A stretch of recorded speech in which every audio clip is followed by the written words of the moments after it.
Assalamualaikum to everyone, students. Welcome to Shah Group Educational Channel. This is Sir Atiq Ahmed.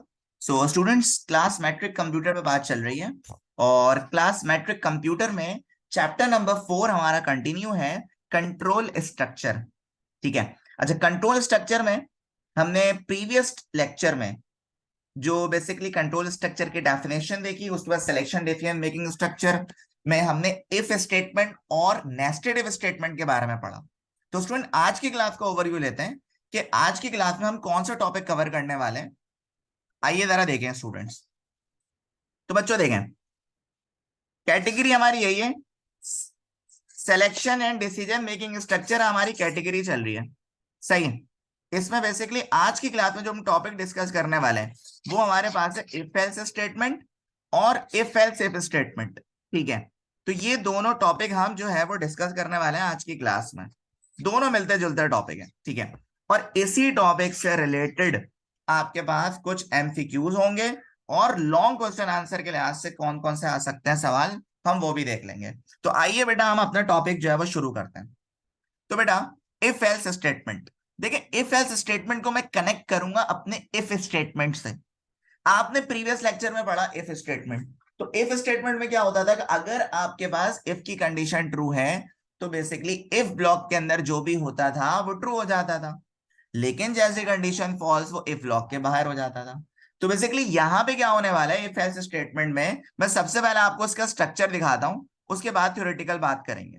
तो देखें आपके पास क्या है, सिंटेक्स में सबसे पहले आपने एक कीवर्ड इफ का कीवर्ड यूज करा, आपके पास एक टेस्ट कंडीशन आ गई, जस्ट लाइक आपने लिख दिया a ग्रेटर देन 0। ये एक तरह की टेस्ट कंडीशन है और भी बहुत सारी हो सकती है with the help of relational operator. अगर ये कंडीशन आपके पास क्या हो रही है, ट्रू हो रही है, तो इफ ब्लॉक के अंदर जो भी है वो सारा क्या हो जाएगा, एग्जीक्यूट हो जाएगा। और अगर इन केस बच्चे यहाँ पे फॉल्स हो रहा है तो बेसिकली प्रोग्राम का कंट्रोल आ जाएगा किसमें, एल्स पार्ट में आ जाएगा। ठीक है। तो ये चीज हमने पढ़नी है इसमें इफ एल्स स्टेटमेंट में, कि अगर आपके पास इफ की स्टेटमेंट जो है वो फॉल्स हो रही है तो प्रोग्राम का कंट्रोल एल्स पार्ट की तरफ जो है वो मूव कर जाएगा।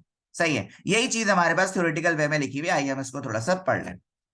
क्या लिखा हुआ, the structure of if else contain if keyword followed by a conditional expression parenthesis. ठीक है। Then its body of statement, then else keyword and its body of statement. अच्छा, बेसिकली होगा क्या कि इफ कीवर्ड के साथ आपके पास कंडीशनल एक्सप्रेशन होगी। सही है, जो कि अभी आपने देखा सिंटेक्स में, उसके साथ इफ का ब्लॉक अलग होगा और एल्स का ब्लॉक अलग होगा। ठीक है। इसी तरह आपके पास उसके बाद क्या होगा, कंडीशन चेक होगा। लिखा भाई check the conditions, if the condition is true the statements in if block is executed. अगर आपके पास कंडीशन इफ की ट्रू हो रही है तो इफ ब्लॉक के अंदर जो भी होगा वो क्या हो जाएगा, एग्जीक्यूट हो जाएगा। और अगर आपके पास कंडीशन फॉल्स हो रही है तो बेसिकली एल्स ब्लॉक में जो होगा वो क्या हो जाएगा, एग्जीक्यूट हो जाएगा। सही है। तो ये बेसिकली आपके पास इफ एल्स स्टेटमेंट कहलाता है।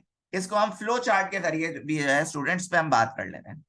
तो आप देख सकते हैं यहाँ पे ये पहले कंडीशन चेक हो गए। अगर कंडीशन यहाँ पे ट्रू हो रही है तो इफ ब्लॉक के अंदर जो भी होगा वो एग्जीक्यूट हो जाएगा। और अगर कंडीशन क्या हो रही है, फॉल्स हो रही है, तो बेसिकली प्रोग्राम का कंट्रोल बेसिकली एल्स पार्ट में चले आएगा। ठीक है। अब स्टूडेंट्स हम एक प्रोग्राम की मदद से हम अपने कंपाइलर पे चलते हैं और एक प्रोग्राम की मदद से इफ एल्स स्टेटमेंट को समझने की कोशिश करते हैं। तो स्टूडेंट्स हम एक प्रोग्राम बना रहे हैं with the help of if else. तो प्रोग्राम का ऑब्जेक्टिव आप देख सकते हैं, टॉप पे लिखा हुआ है write a program in C++ to check the result by using if else. Basically हमें एक रिजल्ट चेक करना है with the help of if else statement. Result में बेसिकली हमें ये देखना है कि पास और फेल देखना है। सही है। तो देखें बच्चों, ये चीज तो आपको पता है, आपकी header file, name space, main function, ये सब पता है। यहां से हम अपने प्रोग्राम की मेन बॉडी से शुरू करते हैं। तो हमने एक वेरिएबल डिक्लेयर करा मार्क्स का, जिसके साथ डेटा टाइप आपके पास यूज हो गई इंट। फिर हमने यूजर से पूछा enter the marks.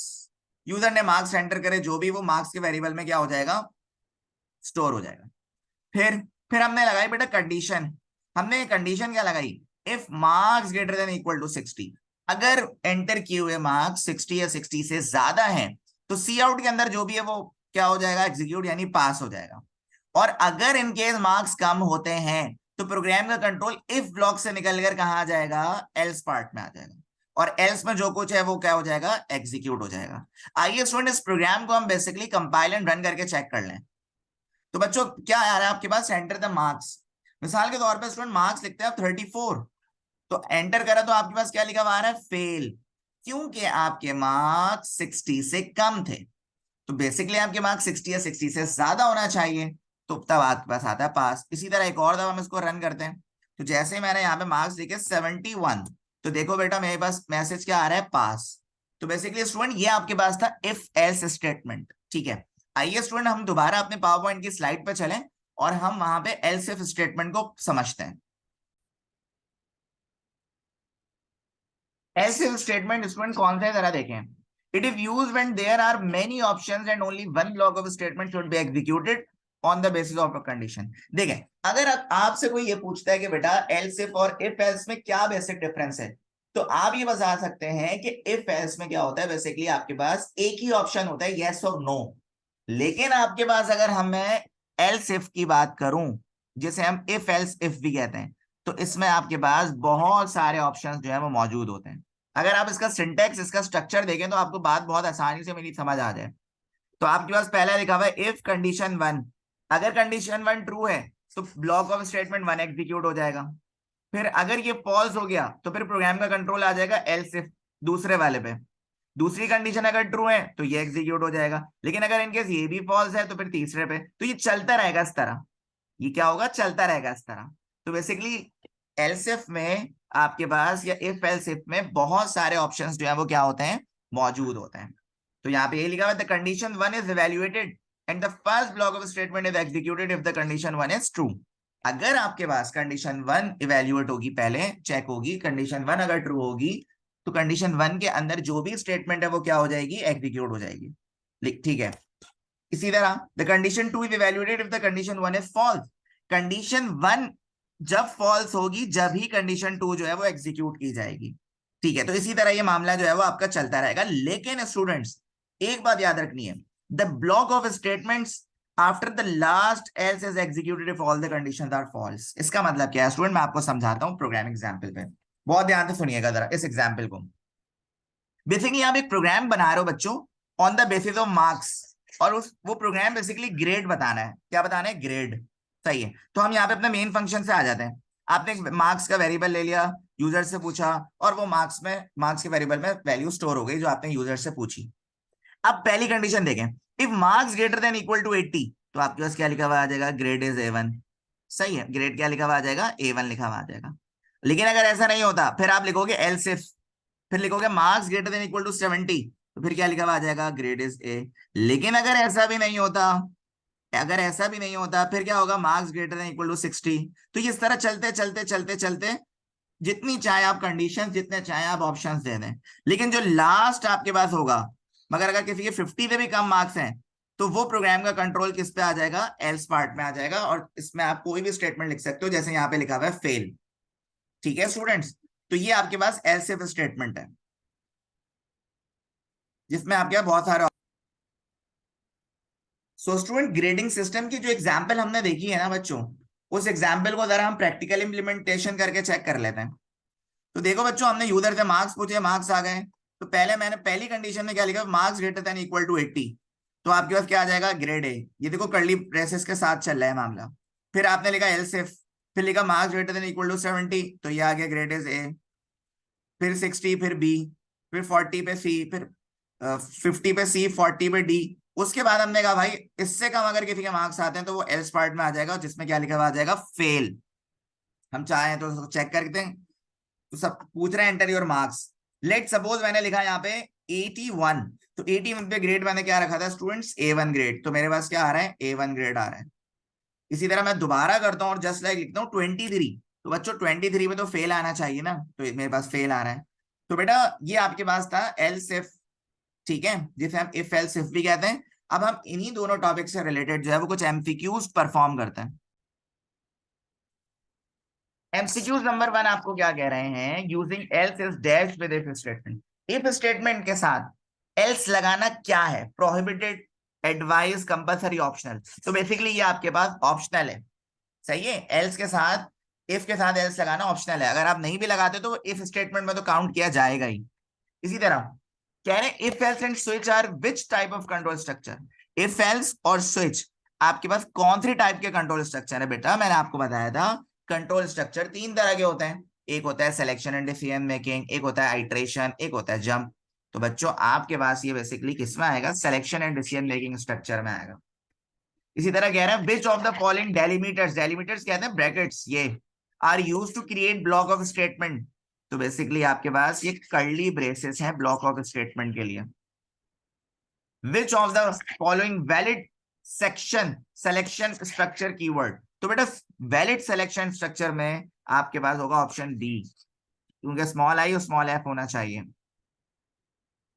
If a statement executes statement or set of statement only if given condition is true.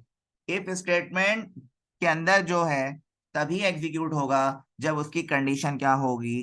True होगी। इसी तरह एक और MCQs, and if statement within another if statement is called dash statement. एक if statement के अंदर अगर मजीद if statement आपके पास आ जाए तो बेटा उस चीज को क्या बोलते हो? Nested if। लेकिन नेस्टेड कौन सा? Option A option B? बेटा ऑप्शन ए तो हो नहीं सकता सर, यहाँ पे कैपिटल है, तो बेटा राइट ऑप्शन आपके पास है ऑप्शन बी। इसी तरह फिर आपके पास एक लॉन्ग क्वेश्चन में आ सकता है ये, define if else statement with structure and example. तो ये आप अपने पास नोट डाउन कर सकते हैं स्टूडेंट्स, ये सारी वही चीजें लिखी हुई हैं, ठीक है, कि इफ ब्लॉक अगर एग्जीक्यूट हो रहा है तो एल्स ब्लॉक एग्जीक्यूट नहीं होगा। अगर इफ ब्लॉक एग्जीक्यूट हो रहा है फॉल्स के साथ तो बेसिकली वो प्रोग्राम का कंट्रोल किस में चले जाएगा? एल्स पार्ट में चले जाएगा। तो ये इसका स्ट्रक्चर है स्टूडेंट्स, और इसके अलावा कोई भी आप प्रोग्रामिंग एग्जाम्पल दे सकते हैं, ठीक है। आप चाहे तो मैंने कंपाइलर पे जो दिए और यहाँ पे जो मैंने नोट्स में शामिल करी है, आप इसमें से कोई सी भी एग्जाम्पल को यूटिलाइज कर सकते हैं अपने लॉन्ग क्वेश्चन के लिए। इसी तरह एक्सप्लेन एल्स इफ स्टेटमेंट या डिफाइन एल्स इफ स्टेटमेंट। तो एल्स इफ में मैंने आपको क्या बताया सर? बहुत सारे ऑप्शन होते हैं जिसे आप नेस्टिंग डीपली भी कह सकते हैं। One if is nested to another and if nested and so on then indentation we see a ladder like structure. सही है, तो बेसिकली ये देख सकते हैं आप, एक इफ के साथ ये है आपके पास, उसके बाद अगर ये कंडीशन हो जाए फॉल्स तो फिर आपके पास आएगा किस पे? एल्स इफ में। ठीक है स्टूडेंट्स, तो इस पे ग्रेडिंग सिस्टम का जो प्रोग्राम मैंने आपको करके दिखाया एग्जीक्यूट करके, आप उसकी एग्जाम्पल को जो है वो यूटिलाइज कर सकते हैं। ठीक है स्टूडेंट्स, थैंक्स फॉर वॉचिंग, अल्लाह हाफिज टू एवरीवन।